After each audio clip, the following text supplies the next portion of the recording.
guys, I'm here today to do my second of 3 TBR videos for readathons I'm taking part in the month of May. That was a mouthful, but I managed it.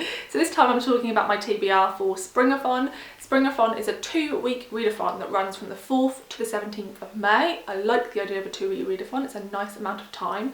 And this is hosted by Natalie over at the channel Curious Reader and Emma over at the channel A Cup of Books. I will of course link both their announcement videos down below, and I highly recommend going and checking their channel out because both of them have been doing recommendations videos for different prompts for the readathon, so you can get lots of inspiration over at their channels. And in general they both read lots of nature inspired books, so they're just great channels for those sort of recs anyway. Now I want to preface this TBR with just saying a few things about nature in books because, you know, for a readathon I'm really excited about. I don't feel like I read a lot of non-fiction nature books, and I feel like that might be quite apparent if you've watched my channel for any length of time.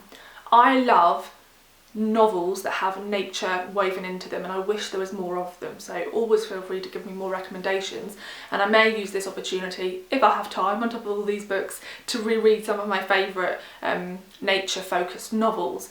But I don't read a ton of nature non-fiction, and that's for a couple of reasons, and so I'm hoping that the books I've chosen don't annoy me in the ways that I'm going to talk about things that annoy me, and also I'm hoping that by explaining these things you guys can give me recommendations, because I spent a lot of time looking for recommendations for nature and non-fiction and the same things that bother me kept coming up.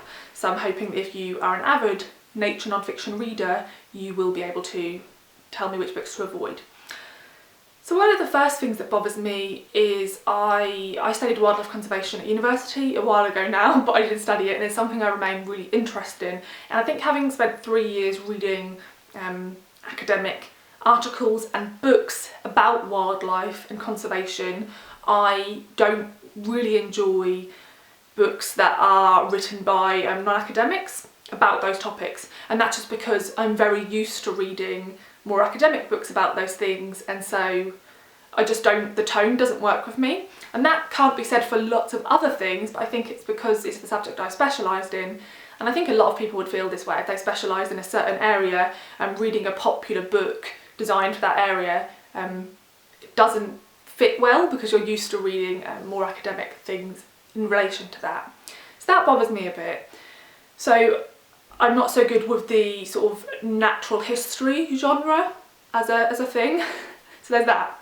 The second thing I struggle with is that I'm vegan, and I find that lots of books that write about the natural world romanticise our commodification of animals. Like, you know, there's all these books now about farmers in the Peak District and people who started a dairy farm, and people who moved to this really small area and, you know, change the land but still have loads of, you know, chickens around and sheep who they shear for wool and all this sort of stuff, and I just struggle with it. Like, if I'm supposed to empathise with these people and like agree with their way of life, I'm inevitably not going to. I don't agree with us commodifying animals in any way. I find it awful. So I think there's a big part of bizarrely yet not bizarrely, because actually it shows exactly how we treat animals and how we view them as a culture, for a genre that's supposed to celebrate the natural world. An awful lot of it seems to be about how much profit we can make from the natural world.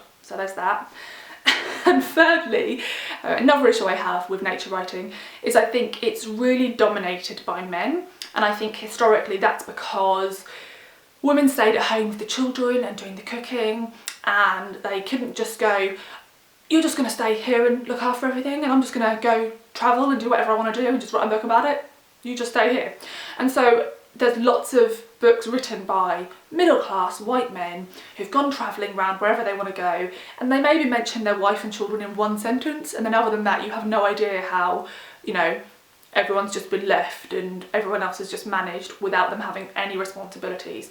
I find that really frustrating, and I think it really dominates the genre. So in selecting my books, I have tried to avoid all 3 of those things.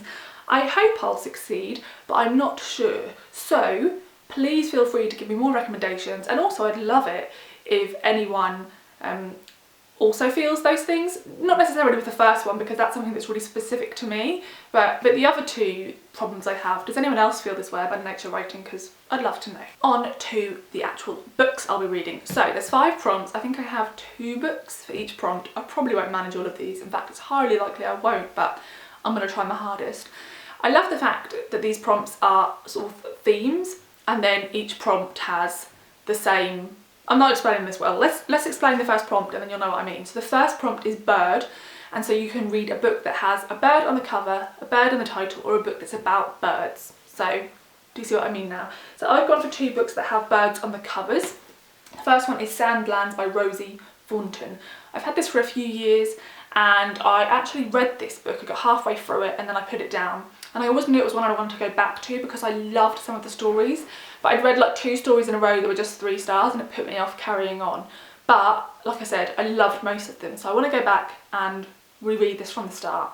This is set in Suffolk, which is where I'm from. It's a county we hear about very, very little in books. So I was very happy when I heard this one was published. And this is really focused around the wildlife and nature of Suffolk, but also some of the sort of folklore and Gothic history of Suffolk, which is just a blend that I should absolutely adore. So I'm very much looking forward to reading that one.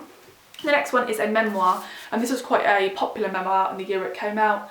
This is The Salt Path by Raynor, Winn. There's some birds on the cover there. I could have gone for this one as one of the water books, but I had fewer bird books, so it's for the bird prompt. This is about the author. She found out her husband of 32 years was terminally ill. They also lost their house during that time, so they decided to go backpacking around the coast of England, and this is following that journey. So I'm assuming there's going to be lots about sort of seabirds and coastlines, and I grew up in a small seaside town, so I spent lots of time by the beach, and I'm hoping this will be really nostalgic for me. The next prompt is water. So I loved Melissa Harrison's All Among the Barley. I've also read her other book At Hawthorn Time, and she has a 3rd novel that I haven't read yet. But she also has a couple of non-fiction books, one of which is Rain, 4 Walks in English Weather. I love rain. I'm one of those really annoying people who everyone else hates, because when it's sunny I'm like, oh, this is so annoying. I much prefer grey, gloomy days. I love atmosphere, I love the smell of the air when it rains, I just love it all. So I think a book about rain during a really sunny spring time, which is, you know, annoying for me, will be wonderful. So this is walks through 4 different areas. Let's see where. Wicken Fen, Shropshire, the Darrant Valley and Dartmoor, and she does each walk in a different season, which I think is a really nice idea. And this is a really small book, so yeah, I'm hoping to really enjoy this one. I picked this one up specially for the readathon, so that is a new book for me. And then I have a couple of other choices for this. I'm not sure which one I'll get to, but I'm hoping to get to one or the other. And both of these are actually about the area of England that I'm from. So as I said, I'm from Suffolk, but there is an area in Suffolk and the surrounding counties called the Fenland. So it's a very marshy, fen-like area, and it is not a super celebrated landscape in the UK because it's not as like striking as massive mountains and hills and things like that, but it has its own quiet, calm beauty, and obviously I feel a ton of nostalgia for it because it's where I grew up, and I did lots of voluntary work with the Wildlife Trust, and I worked in lots of fen habitats. So I've been meaning to read both of these books since they came out, and I have these both on Audible. So the first one is On the Marsh, A Year Surrounded by Wildness and Wet by Simon Barnes. This is a memoir and it's narrated by the author. I believe this is about the fact that him and his wife bought a house that was right on the edge of the Fens, and they moved there and tried to make their own life in this house, surrounded by the wilderness. And I'm hoping to really enjoy this and sort of recognise myself in it. I live in a city in Norfolk, and there's parts about living in a city I love, but I also feel like at my truest, I'll be happiest living in a more rural area, and I feel like books like this will inspire me to work towards that. And the next one is a more straight non-fiction book, and it's The Fens, Discovering England's Ancient Depths by Pryor. So this is a history of the Fenlands and how the Fens were moved in order for lots of the towns and cities in sort of Norfolk, Suffolk and Cambridgeshire to be made. So it focuses on the history of how we disrupt the Fens and sort of move them and utilise them. So yeah, I'm hoping this will be really interesting to read a book about places that I've been. It's unlikely that they'll mention a town that I haven't heard of or been to, so yeah, we shall see how interesting that one is for me. The next prompt is animal, and I have 2 novels again. This is Amphibian by Carla Gunn. This is from a small indie press in Canada, and this is about a young boy who is in elementary school, and he's obsessed with a tree frog they look after in their class, and his obsession with this tree frog leads him to look into what's happening to the natural world and the disruption being caused specifically to this type of tree frog. And he gets really obsessed with climate change and with all these awful things we're doing, and endangered species, and it's all of that through a small boy's eyes. So I've had this one for a while, and it's one that I always forget I have, so I'm hoping this readathon will inspire me to pick it up. And then the next one I've not had for very long. It is Water and Glass by Abby Curtis. So from the front cover you can't tell at all this is to do with animals. This is actually a sort of post-apocalyptic novel, which is about a group of scientists who take a selection of animals onto like an Ark type, I think, submarine, and we specifically follow a biologist who is looking after the elephants on the submarine, and one of the elephants is pregnant. It's about how they're going to deal with that. I think this is going to be a bit plotty. It says that it's a thrilling dystopian tale about human nature and the animal world under great pressure and in enclosed spaces. So I think this one could be a little bit twisty and dark, so a bit different from the others on my TBR. The next prompt is plants. This first one I'm barely going to mention at all because you all know what it is. I had the Overstory by Richard Powers. I haven't yet read it. I may do for this readathon. Obviously it's all about trees. There's that one. And this next one I bought specially for this readathon. It's a very beautiful book. This is The Way Through the Woods of Mushrooms and Morning by Litt Woon.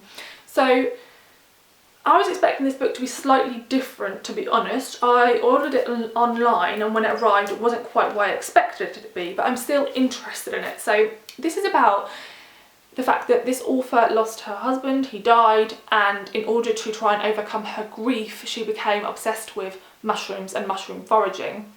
So I thought this would be a memoir that was obviously focused on grieving somebody, and tying that into like how you could, you know, reconnect with the natural world and find solace in that. In fact, this is very much looks like this is a book about mushrooms for people who want to start to collect and cook mushrooms. And I've since looked into this a bit more and realised that she actually had written the book all about mushrooms, and then her husband died. So then she added some sections in, which I think are in a different coloured font, about grieving her husband. So I'm not quite sure how this is going to read, but I know next to nothing about mushrooms, and it seems like I'm going to learn a lot, and maybe even some recipes, so there's that. And I should mention that this book is written by an author who was born in Malaysia but has lived in Norway for many, many years, and so this has actually been translated from the Norwegian by, let me double check, Barbara J. Haviland. So yeah, there's that. And then lastly we have the prompt travel, so I have 2 books for this one as well. This is The Stopping Places, A Journey Through Gypsy Britain by Damian. I want to read this. This is one of those books that's going to keep hanging over me because I want to read it constantly, but yet I never do. So I'd love to read this, and this is what it says on the front, and it's about him travelling around the UK, following the path that his family and ancestors would have taken, and looking at the way in which their lives have changed in contemporary times. This was, I think, longlisted for Wainwright Prize in the year it came out, which is a prize for nature writing, and so I hope this is going to be a really good one. And the last pick is also a book I have on audio, and that is Hidden Nature, A Voyage of Discovery by Alys Fowler. I hope I remembered that right. So this is about Alys Fowler taking a trip through the waterways in and around Birmingham. So she goes into the canals and she lives along the canals, and it's about the sort of nature she sees alongside the water, and also I believe during this journey she comes to terms with the fact that she's a queer woman, and she starts to talk to people about this.